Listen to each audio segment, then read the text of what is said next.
This is Otara.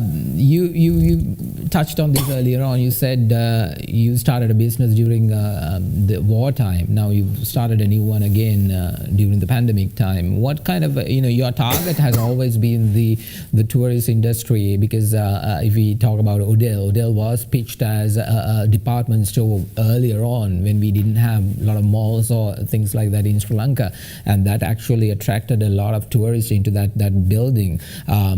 So you've done that, and you have made, the Sri Lankan symbol a part of it, where we see key tags of elephants, pens of it, which we usually don't see in malls. What we see is if you go into all the southern areas or little boutique hotels, will have that. But then you brought it into the mainstream. What kind of advice can you give, as the tourism industry trying to revive themselves? What is your take on that?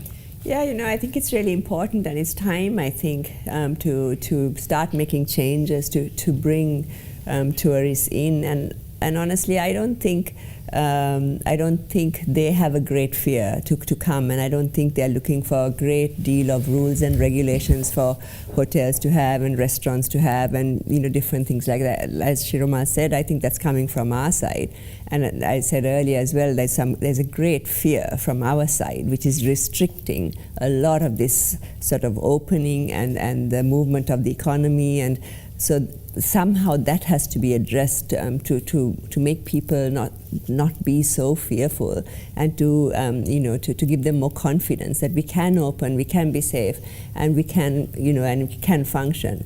And the more rules and the more restrictions and the more detail and the more you can't come here if you're like this, you can't do that if you're like this, you can't. The more you do it, the less people want to come. And to me, like from the people that I speak to overseas, it's those things that are really stopping them from coming, because they can't be bothered going through all these processes and rules and regulations, and because in other countries they don't really have to do that.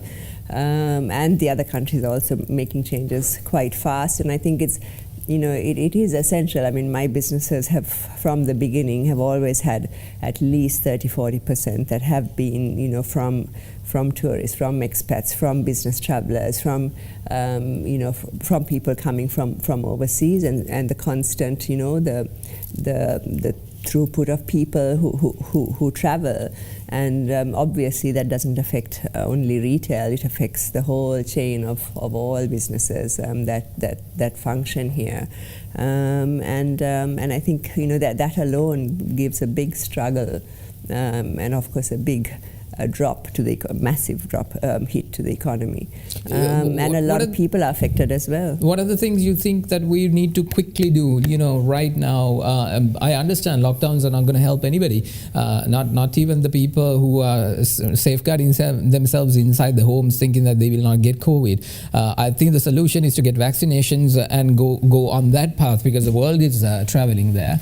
And if that is the case, what do you think, Sri Lanka, in terms of businesses, what do they need to do quickly to make this turn around? Because the tourism, there are other industries who've done massively well during this COVID period. Pharmaceuticals, delivery services, they're very well done. Now tourism, you're stuck. So you have to do a lot of work in a shorter period of time to catch up for that 18 months. So what do you think, ma'am?